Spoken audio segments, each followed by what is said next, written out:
Nossa Senhora, Rainha dos Anjos, rogai por nós. queridos irmãos, celebramos o 6º domingo do tempo comum e hoje escutamos esta passagem do Evangelho de Lucas que nos fala das bem-aventuranças. Interessante notar que os únicos 2 evangelhos que falam destas bem-aventuranças são o Evangelho de Mateus e o Evangelho de Lucas. São eles que apresentam as bem-aventuranças. O que é uma bem-aventurança? Uma bem-aventurança é um programa de vida, é um programa de felicidade. É a construção de uma vida pautada, enraizada na felicidade. Isto é uma bem-aventurança. É uma proclamação de uma felicidade. Por isso a Virgem Maria é chamada de bem-aventurada, porque ela é feliz, porque ela alcançou a felicidade. Assim, quando nós olhamos para as bem-aventuranças, estamos pensando então no caminho da felicidade. Todos queremos ser felizes, todos queremos chegar à plenitude da realização humana. Mas como fazer para chegar nesta plenitude? Por isso Jesus nos dá as bem-aventuranças. Vou fazer primeiro uma distinção, um paralelo entre as bem-aventuranças de Mateus e as de Lucas.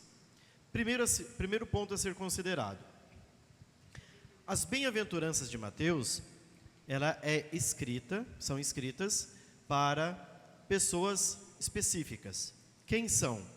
Judeus que se converteram ao cristianismo. Então está dentro de um contexto. Lucas escreve para pagãos, isto é, para pessoas que não são parte do povo eleito. O povo eleito é o povo de Israel, os judeus. Lucas está escrevendo para pagãos, de maneira especial para gregos, pessoas que não conhecem a experiência nenhuma da fé. Então são grupos distintos. Em Mateus, Jesus proclama as bem-aventuranças na montanha. Aqui em Lucas, Jesus proclama na planície. Ele estava na montanha, desceu da montanha, isto é, estava em oração, desceu da montanha e então começou a proclamar as bem-aventuranças. Portanto, Jesus está, vamos dizer, que na mesma posição daqueles ouvintes. Em Mateus não, em Mateus ele está no alto e as pessoas estão mais abaixo. Em Mateus nós encontramos 8 bem-aventuranças. Em Lucas encontramos apenas 4 bem-aventuranças. Em Mateus tem 8 bem-aventuranças e mais um momento em que Jesus se dirige mais pessoalmente aos apóstolos para falar da perseguição, daqueles que vão ser injuriados por causa do nome de Jesus. Em Lucas, nós temos 4 bem-aventuranças e 4 ais, que não encontramos em Mateus. Por quê? Porque a literatura lucana, isto é, do evangelista Lucas, ela é muito semelhante à literatura do Antigo Testamento. Se vocês observarem, a primeira leitura começou justamente como? O autor sagrado, o profeta Jeremias, começa dizendo: maldito o homem que confia no homem e que faz consistir a sua força na carne humana. Depois, em seguida, ele vem e apresenta um contraponto: bendito o homem que confia no Senhor, cuja esperança é o Senhor. Então, sempre existe no Antigo Testamento esse contraste.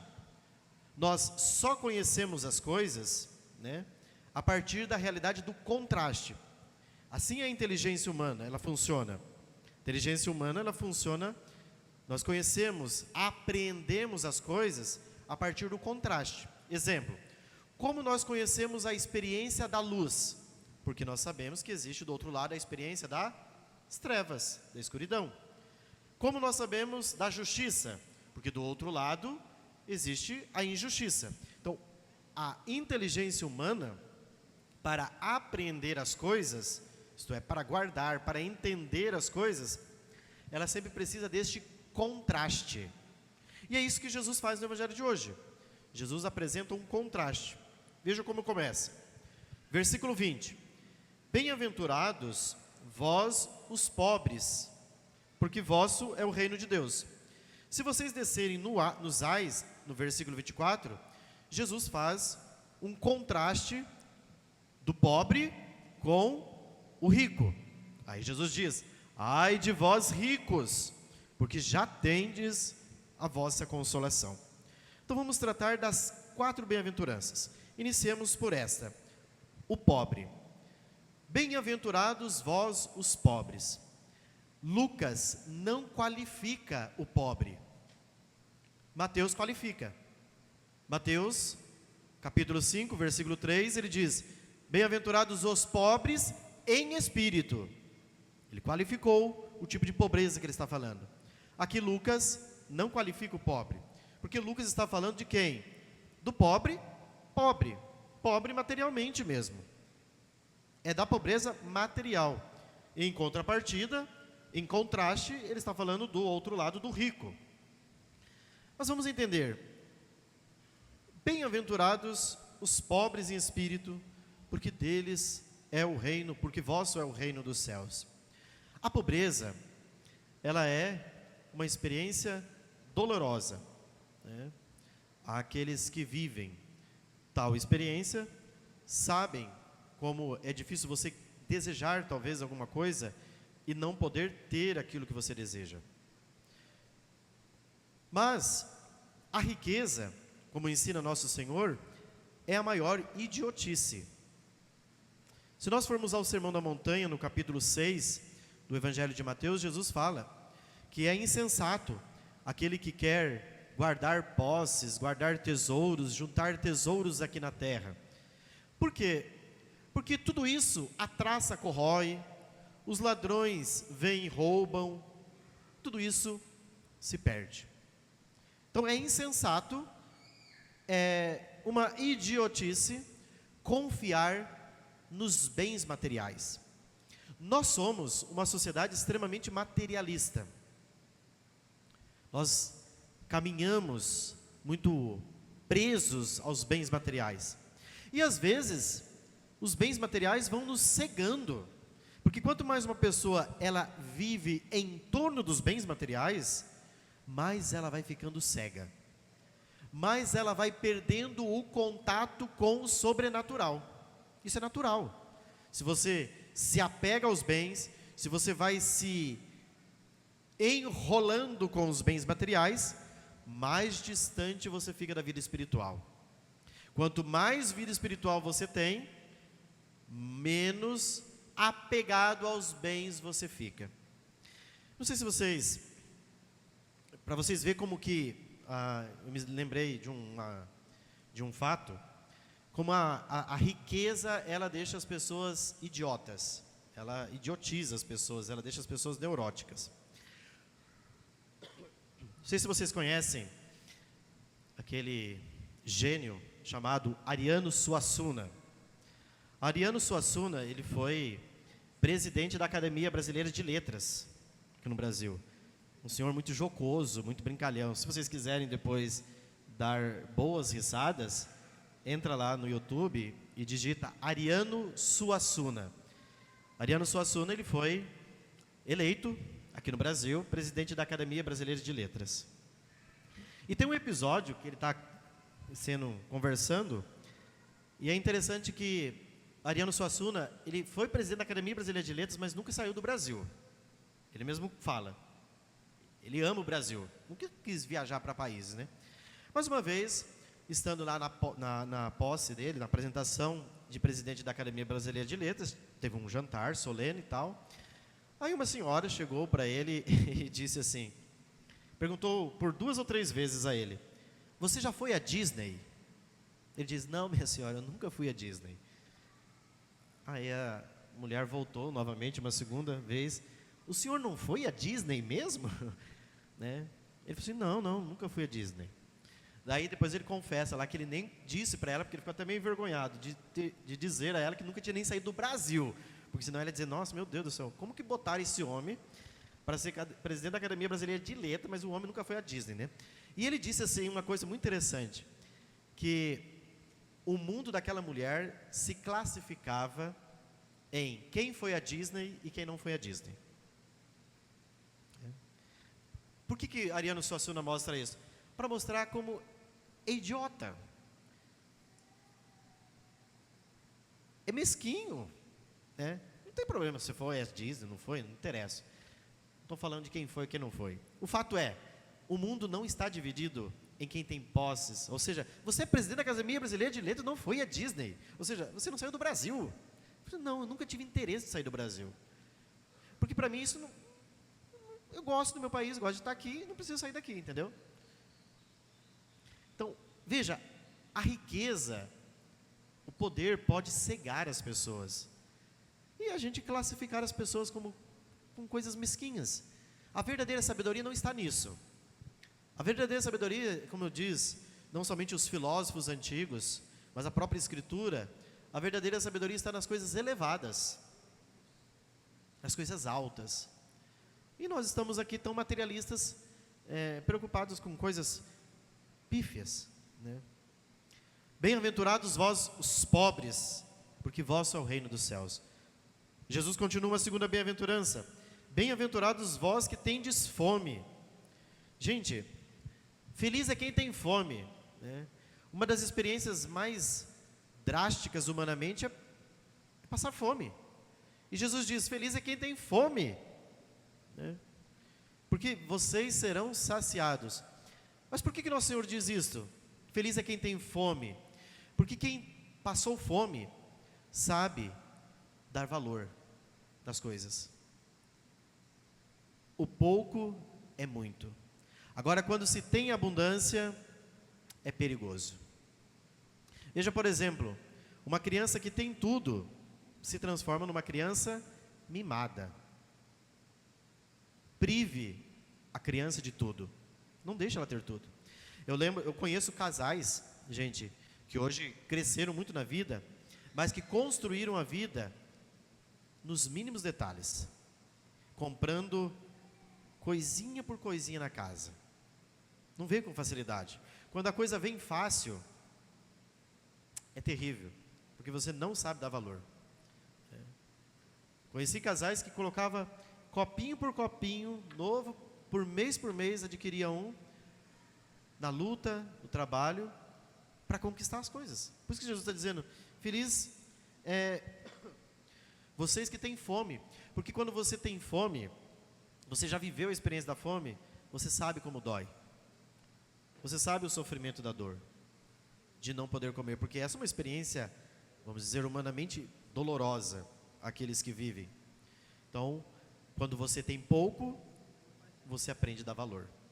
Quando você tem abundância, você não sabe dar valor. E é isso que Jesus diz nos ais, né? Ai daqueles que têm fartura, porque vão passar fome. Se você tem abundância e não soube dar valor, um dia haverá de passar fome. Depois Jesus vem, feliz aqueles que choram, porque vão rir. E em contrapartida, agora vocês que riem, terão luto. Jesus fala-nos de chorar. Feliz é aquele que chora, porque vai ter felicidade, porque vai rir.